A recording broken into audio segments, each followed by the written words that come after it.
दोस्तों, क्या हुआ जब एक औरत जो हमेशा रेड लाइट पर भीख मांगते बच्चे को रोज भीख देती थी, लेकिन उसे यह कहाँ मालूम था कि जिस बच्चे को वह गरीब समझकर भीख दे रही है वह उसका खुद का बेटा है। वही बेटा जिसे बरसों पहले उससे छीन लिया गया था। लेकिन जब उसे सच पता चला तो ऐसा हुआ जिसे उसने कभी नहीं सोचा था। दिल्ली की सड़कों पर शाम का समय था। ऑफिस से घर लौटने वाले लोग ट्रैफिक जाम में फंसे हुए थे। लाल बत्तियां, हॉर्न की आवाजें और भागती दौड़ती जिंदगी का वही रोज का नजारा। उन्हीं कारों में से एक कार में नेहा अपने पति अभिषेक के साथ बैठी थी। नेहा खिड़की से बाहर देख रही थी। उसका चेहरा थका हुआ था, पर आंखों में एक अजीब सी बेचैनी झलक रही थी। सिग्नल पर गाड़ी रुकी ही थी कि अचानक कई छोटे छोटे बच्चे कार के चारों ओर आ गए। कोई शीशा पोंछने लगा, कोई हाथ फैलाकर पैसे मांगने लगा, कोई गुब्बारे बेचने लगा। नेहा अक्सर ऐसे बच्चों को देखकर दिल ही दिल में दुखी हो जाती थी, लेकिन उस दिन उसकी नजर एक ऐसे बच्चे पर पड़ी जिसने उसके मन को झकझोर दिया। करीब 10-11 साल का दुबला पतला बच्चा था। हाथ में कुछ पुरानी किताबें पकड़े खड़ा था। उसके कपड़े मैले थे, लेकिन आंखों में चमक थी। वह मासूमियत से बोला, आंटी, ये किताबें ले लीजिए, बहुत सस्ती हैं, आपके बच्चे को काम आएंगी। नेहा चौंक गई। उसने मुस्कुराकर कहा, लेकिन मेरे पास तो अभी कोई बच्चा नहीं है। बच्चा मासूम हंसी हंसा और बोला, तो जब होगा ना तब काम आएंगी, अभी ले लीजिए, मुझे खाना मिल जाएगा। नेहा के दिल पर जैसे किसी ने दस्तक दी। उसने तुरंत खिड़की नीचे की ओर किताबें खरीद लीं। अभिषेक ड्राइविंग सीट पर था। उसने हल्की सी नजर डाली, लेकिन कुछ बोला नहीं। हरी बत्ती जलते ही उसने गाड़ी आगे बढ़ा दी। उस दिन के बाद से नेहा उस बच्चे को याद करने लगी। हर बार जब कार सिग्नल पर रुकती, वह खिड़की से बाहर उसी को ढूंढती। और अजीब बात यह थी कि बच्चा भी जैसे उसे पहचानने लगा था। कुछ दिनों बाद वही बच्चा फिर आया। इस बार उसके हाथ में गुब्बारे थे। उसने हंसते हुए कहा, आंटी, गुब्बारे ले लो, बच्चे को दे देना। नेहा मुस्कुराई, लेकिन मेरे पास तो अभी बच्चा नहीं है। बच्चे ने तुरंत जवाब दिया, तो पति को दे दो, जब नाराज हो तो मना लेना। नेहा जोर से हंस पड़ी। उसकी हंसी में वर्षों बाद आई मासूमियत झलक रही थी। उसने 2 गुब्बारे ले लिए और जेब से 100 रुपए का नोट निकालकर उसके हाथ में रख दिया। बच्चा खुश होकर भाग गया। उस दिन से नेहा को जैसे एक नया साथी मिल गया। ट्रैफिक सिग्नल पर रुकना अब उसे बोरिंग नहीं लगता था। वह हर बार उस बच्चे का इंतजार करती। बच्चा कभी पेन बेचता, कभी फूल, कभी पानी की बोतल। नेहा उसे जो भी बेचते देखती तुरंत खरीद लेती। वह अक्सर सोचती, कैसा प्यारा और होशियार बच्चा है, काश इसकी जिंदगी भी सामान्य बच्चों जैसी होती। धीरे धीरे यह लगाव बढ़ता गया। नेहा कार में बैठकर भी बच्चे की बातें याद करती और मुस्कुरा देती। अभिषेक कभी कभी चुटकी लेता, लगता है तुम्हें उस बच्चे से बहुत लगाव हो गया है। नेहा जवाब देती, हां, क्योंकि वह मासूम है, उसकी आंखों में सच्चाई है। वह भिखारी नहीं है, मेहनत करता है, और न जाने क्यों उसे देखकर दिल बहुत भर आता है। अभिषेक मुस्कुराता और गाड़ी आगे बढ़ा देता। कई हफ्ते बीत गए। नेहा और उस बच्चे के बीच एक अजीब सा रिश्ता बन गया था। वह उसका नाम भी पूछना चाहती थी, लेकिन कभी मौका ही नहीं मिला। बच्चा इतना तेजी से आता और फिर भाग जाता कि सिर्फ उसकी मासूम मुस्कान ही नेहा के साथ रह जाती। एक दिन नेहा ने खिड़की खोलकर पूछा, बेटा, तुम्हारा नाम क्या है? बच्चा झिझकते हुए बोला, दीपू। नेहा ने धीरे से दोहराया, दीपू, कितना प्यारा नाम है। उसने जेब से कुछ पैसे निकाले और दीपू के हाथ में रख दिए। दीपू भागते हुए मुस्कुराकर बोला, धन्यवाद आंटी, आप बहुत अच्छी हो। उसके ये शब्द नेहा के दिल में गहरे उतर गए, जैसे कोई भूली बिसरी याद भीतर कहीं जाग उठी हो। अब नेहा को हर दिन लगता कि अगर सिग्नल पर कार रुकी और दीपू न मिला तो उसका दिन अधूरा रह जाएगा।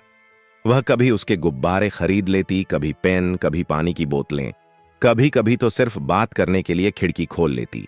दीपू भी अब खुलकर उससे बातें करने लगा था। एक बार उसने कहा, आंटी, आप बहुत अच्छी हो। बाकी लोग तो हमें डांटते हैं, पर आप मुस्कुरा देती हो। जब आप मुस्कुराती हो तो लगता है कि मैं भी किसी का अपना हूं। नेहा के गले में कुछ अटक गया। उसने जल्दी से पर्स से पैसे निकाले और उसे थमा दिए। उसकी आंखें नम हो आईं, लेकिन उसने उन्हें छिपा लिया। धीरे धीरे नेहा का मन दीपू में इतना रच बस गया कि वह हर जगह उसी का चेहरा खोजने लगी। कार की खिड़की से निकलती हवा में, भीड़ भाड़ वाले बाजार में, यहां तक कि सपनों में भी। लेकिन एक अजीब सी बात थी, जब भी वह दीपू को देखती उसके मन में एक अनजानी टीस उठती, जैसे कहीं ना कहीं वह चेहरा उसके अतीत से जुड़ा हुआ हो। नेहा को यह समझ नहीं आता कि क्यों उस मासूम से अजनबी बच्चे से उसे इतना अपनापन महसूस होता है। वह बार बार सोचती, क्यों मुझे लगता है कि इसका कोई रिश्ता मुझसे है? क्या यह सिर्फ ममता है या कुछ और? हर बार यह सवाल उसे अंदर से झकझोर देता, पर जवाब उसके पास नहीं था। वक्त बीतता गया और नेहा का यह छोटा सा संसार और गहरा होता गया। उसे पता नहीं था कि यह मासूम बच्चा उसकी जिंदगी का सबसे बड़ा सच बनने वाला है। वह सच जिससे उसका पूरा अतीत, उसका वर्तमान और शायद उसका भविष्य भी जुड़ा हुआ है। कुछ दिन तक सब ठीक ठाक चलता रहा। रोज जब भी गाड़ी सिग्नल पर रुकती, दीपू कहीं ना कहीं से दौड़ता हुआ आ जाता। कभी मुस्कुराकर गुब्बारा दिखाता, कभी पेन, कभी गुलाब का फूल। नेहा का दिल उसके बिना अधूरा लगता। लेकिन उस दिन कुछ अजीब हुआ। शाम को ऑफिस से लौटते समय गाड़ी रेड लाइट पर रुकी। नेहा ने तुरंत खिड़की से बाहर झांका। उसकी आंखें दीपू को खोज रही थीं, मगर इस बार वह दिखाई नहीं दिया। 2-3 बच्चे पास आए, किसी ने शीशा पोंछने की कोशिश की, किसी ने फूल बेचे, लेकिन दीपू नजर नहीं आया। नेहा की बेचैनी बढ़ने लगी। वह बार बार गर्दन घुमाकर देखती रही। अभिषेक ने ध्यान दिया और हंसते हुए कहा, क्या बात है, आज तुम्हारा लाडला दोस्त नहीं दिखा? नेहा ने धीमी आवाज में कहा, हां, आज दिखा ही नहीं। सिग्नल ग्रीन होते ही गाड़ी आगे बढ़ गई, लेकिन नेहा का मन वहीं अटका रहा। उसे बार बार लगा जैसे कुछ गड़बड़ है। अगले दिन भी वही हुआ। कार रुकी, बच्चे आए, लेकिन दीपू नहीं आया। इस बार नेहा ने हिम्मत करके एक बच्चे से पूछा, अरे, वो छोटा सा लड़का कहां है जो किताबें और पेन बेचता था? उसका नाम दीपू था ना? बच्चा थोड़ी देर चुप रहा, फिर धीरे से बोला, आंटी, आपको नहीं पता? उसका एक्सीडेंट हो गया। नेहा के शरीर में जैसे करंट दौड़ गया। उसकी सांस अटक गई। उसने तुरंत खिड़की खोल दी और घबराई आवाज में पूछा, क्या क्या कह रहे हो? कैसा एक्सीडेंट? कहां है वो? दूसरे बच्चे भी पास आ गए। उनमें से एक बोला, आंटी, कल सुबह जब वो घर से निकला तभी एक कार ने टक्कर मार दी। उसे बहुत चोट लगी है, सिर फट गया था, हालत खराब है। नेहा की आंखों में आंसू भर आए। उसने कांपते हाथों से बच्चे का हाथ पकड़ा। मुझे उसके घर ले चलो प्लीज, मैं उसे देखना चाहती हूं। बच्चे ने हामी भर दी। नेहा ने तुरंत अभिषेक से कहा, अभी यहीं रोको, मुझे उतरना है। अभिषेक ने चौंक कर कहा, तुम्हें उतारना है? क्यों? घर चलो, मैं कल किसी से पूछ लूंगा। नेहा की आवाज भर्रा गई, नहीं, अभी जाना है। वो बच्चा, मुझे जाने दो। मेरा दिल कह रहा है कि अगर अभी न गई तो शायद देर हो जाएगी। अभिषेक कुछ पल चुप रहा, फिर गहरी सांस लेकर बोला, ठीक है, तुम जा सकती हो, लेकिन अकेले कैसे जाओगी? नेहा ने पास खड़े बच्चे की ओर इशारा किया, ये मेरे साथ है, मैं ऑटो लेकर चली जाऊंगी, तुम जाओ, मैं बाद में कॉल करूंगी। अभिषेक ने सिर हिलाया। शायद वह नेहा की आंखों में बहते आंसू देखकर समझ गया था कि रोकना बेकार है। उसने गाड़ी एक और रोकी और नेहा को उतरने दिया। नेहा ने तुरंत ऑटो पकड़ा और उस बच्चे के साथ चल पड़ी। रास्ते भर उसका दिल जोर जोर से धड़कता रहा। आंखों में बार बार दीपू का मासूम चेहरा घूम रहा था। वही भोली मुस्कान, वही मासूम बातें। करीब आधे घंटे बाद ऑटो संगम विहार की झुग्गियों में रुक गया। जगह बेहद तंग और गंदी थी। टूटी फूटी झोपड़ियां, कच्चे रास्ते, इधर उधर बिखरा कचरा। नेहा का दिल और भारी हो गया। बच्चा उसे एक झोपड़ी के सामने ले आया। नेहा ने घबराते हुए अंदर झांका। भीतर एक बूढ़ी महिला चारपाई पर बैठी थी। उनके चेहरे पर गहरी झुर्रियां और आंखों में थकान थी। नेहा ने अंदर कदम रखा। बूढ़ी महिला ने जैसे ही उसे देखा, उनकी आंखें फटी की फटी रह गईं। अगले ही पल वे रोने लगीं। हे भगवान, तू यहां? महिला की आवाज कांप रही थी। नेहा चौंक गई। वह महिला उसे पहचानती थी, लेकिन कैसे? नेहा ने घबराकर पूछा, आप मुझे जानती हैं? दीपू कहां है? वो कैसा है? बूढ़ी महिला की आंखों से आंसू बह निकले। उन्होंने दोनों हाथ सिर पर रख लिए और चीखते हुए बोली, बिटिया, मैं तेरे बेटे को नहीं बचा सकी। नेहा के पैरों तले जमीन खिसक गई। वह स्तब्ध खड़ी रह गई। उसके होंठ कांपने लगे। क्या क्या कहा आपने? मेरा बेटा? महिला ने हां में सिर हिलाया और दहाड़े मारकर रोने लगी। हां, दीपू तेरा ही बेटा है, वही जिसे तूने जन्म के बाद छोड़ दिया था, वही तेरा लहू है। नेहा वहीं गिर पड़ी। उसके सीने से एक चीख निकली। आंसू रुक ही नहीं रहे थे। नहीं, ये सच नहीं हो सकता। मेरा बेटा, वही बच्चा। हे भगवान! उसका पूरा शरीर कांप रहा था।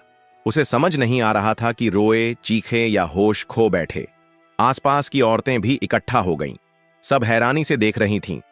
कोई विश्वास नहीं कर पा रहा था कि यह पढ़ी लिखी, सजी धजी औरत उस झोपड़ी के बच्चे की मां है। नेहा लगातार बड़बड़ाती रही। 8 साल बाद मैंने उसे देखा और मैं पहचान भी नहीं पाई। कितना अभागिन हूं मैं। मेरा बच्चा, मेरा ही खून। भीख मांग रहा था और मैं उसे सिर्फ ग्राहक समझती रही। बूढ़ी महिला ने नेहा के हाथ थाम लिए। बिटिया, अब विलाप मत कर। चल, तुझे अस्पताल ले चलूं। तेरे बेटे की सांसें अटकी हुई हैं। नेहा ने तुरंत आंसू पोंछे और उठ खड़ी हुई। उसका पूरा शरीर कांप रहा था, लेकिन आंखों में अब एक ही जिद थी, अपने बेटे को देखने की। महिला ने पड़ोस की औरतों को आवाज दी। सब लोग मिलकर जल्दी जल्दी ऑटो रिक्शा ढूंढने लगे। किसी ने कहा, उसकी बुआ उसे सफदरजंग अस्पताल ले गई है, वहीं चलना होगा। नेहा ने बिना देर किए ऑटो में कदम रखा। बूढ़ी महिला भी साथ बैठी। ऑटो चलते ही नेहा की आंखों में सिर्फ एक ही तस्वीर थी, दीपू का चेहरा, उसकी मासूम मुस्कान, उसकी बातें। आंटी, आप बहुत अच्छी हो। अब नेहा का दिल चिल्ला रहा था, नहीं दीपू, तू सिर्फ आंटी का बच्चा नहीं, तू मेरा खून है, मेरा बेटा है। ऑटो की रफ्तार बढ़ती गई और नेहा का दिल हर धड़कन पर दुआ मांगता गया। हे भगवान, मेरा बच्चा बचा लो। उन ऑटो की हर झटके के साथ नेहा का मन और तेजी से धड़क रहा था। सफदरजंग अस्पताल की ओर बढ़ते हुए उसके कानों में बूढ़ी महिला के शब्द बार बार गूंज रहे थे, दीपू, तेरा ही बेटा है। नेहा की आंखें बंद हुईं तो वह समय जैसे पीछे लौटने लगा। वह अतीत में पहुंच गई, उस दौर में जब उसकी उम्र महज 18-19 साल की थी। लखनऊ का छोटा सा मोहल्ला। घर की छत पर बैठी नेहा, जिसकी आंखों में सपनों की चमक थी। कॉलेज की पढ़ाई चल रही थी। पड़ोस में रहने वाला लड़का अर्जुन, नहीं, उसका नाम दीपक था। लंबा सा, गठीला शरीर, आंखों में अजीब सी चुंबकियत। मोहल्ले की लड़कियां उससे डरती भी थीं और आकर्षित भी होती थीं। नेहा के लिए वह डर नहीं, एक खिंचाव था। धीरे धीरे दोनों की मुलाकातें बढ़ीं। पहले किताबों का बहाना, फिर चुपके चुपके बातें, और देखते ही देखते यह खिंचाव प्यार में बदल गया। नेहा, क्या तुम मुझसे शादी करोगी? दीपक ने एक दिन कहा था। नेहा का दिल धड़क उठा। उस वक्त उसे न समाज दिखा, न परिवार। उसने सिर झुका लिया था। लेकिन जब उसने अपने माता पिता से शादी की बात की तो घर जैसे फट पड़ा। पिता ने गुस्से में कहा, उस लड़के का नाम भी मत लेना, वह बदमाशों की संगत में रहता है, पुलिस में उसका रिकॉर्ड है, वह तुम्हें बर्बाद कर देगा।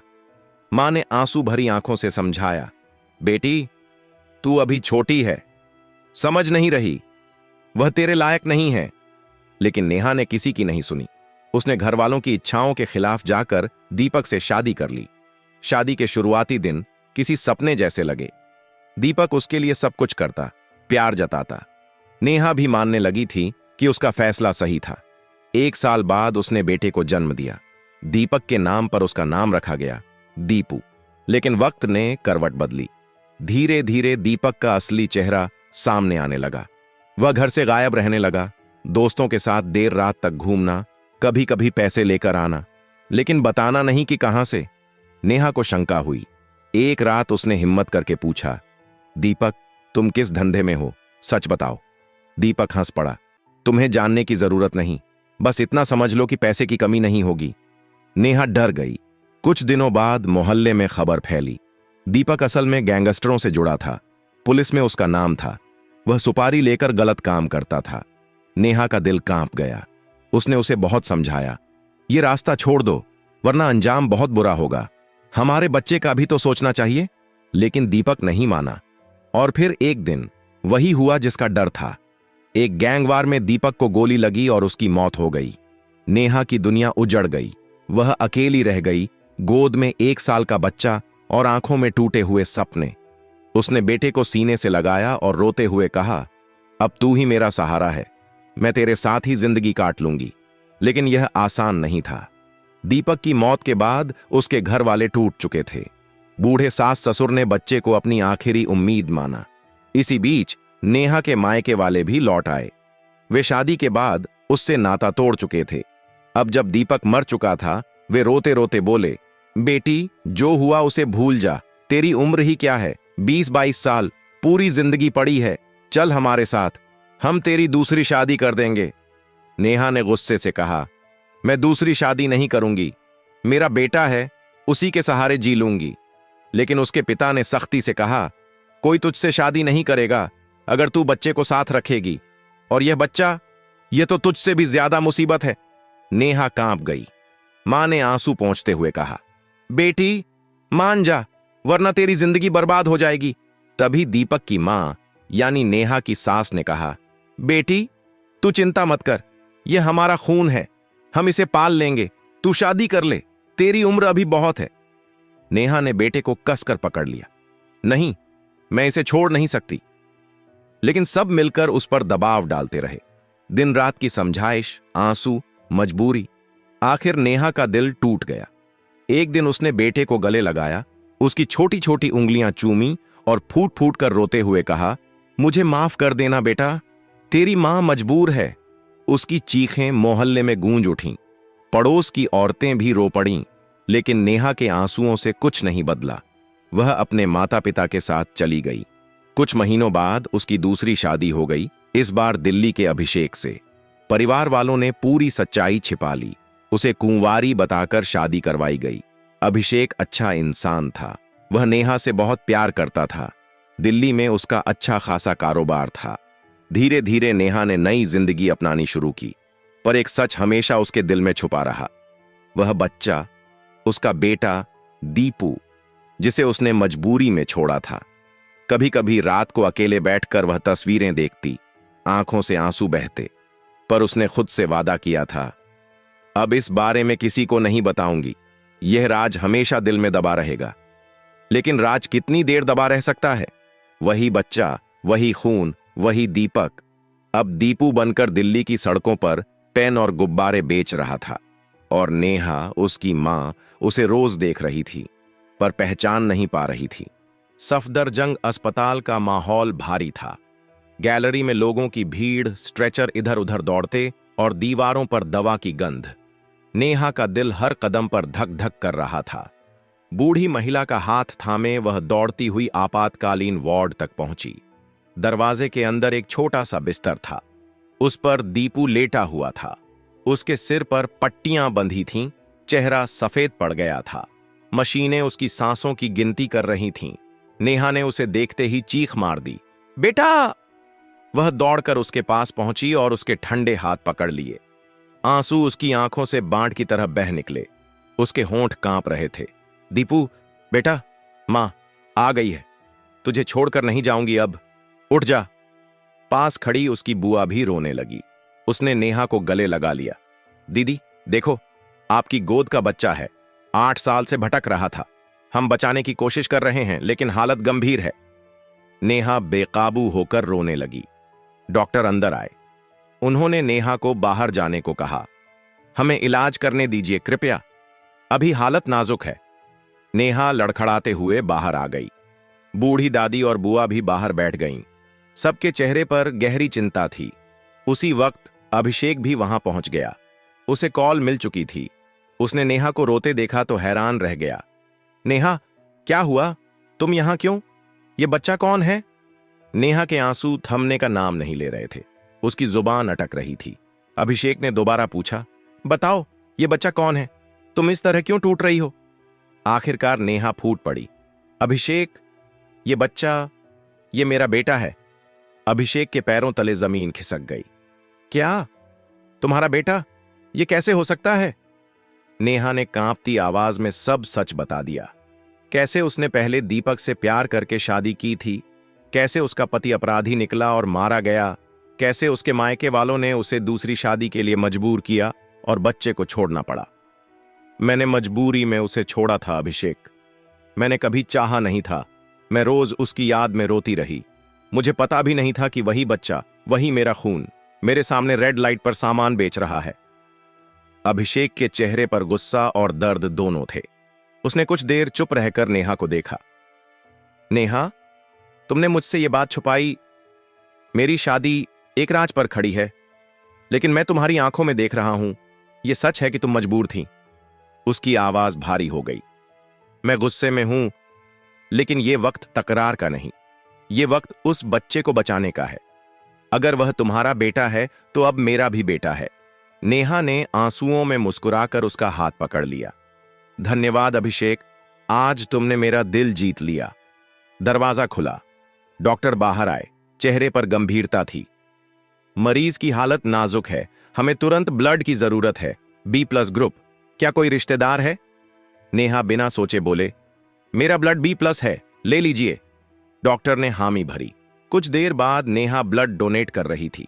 उसकी आंखों से आंसू रुक ही नहीं रहे थे। हर बूंद के साथ वह प्रार्थना कर रही थी, हे भगवान, मेरे बेटे को बचा लो, मेरी गोद फिर से सूनी मत करना।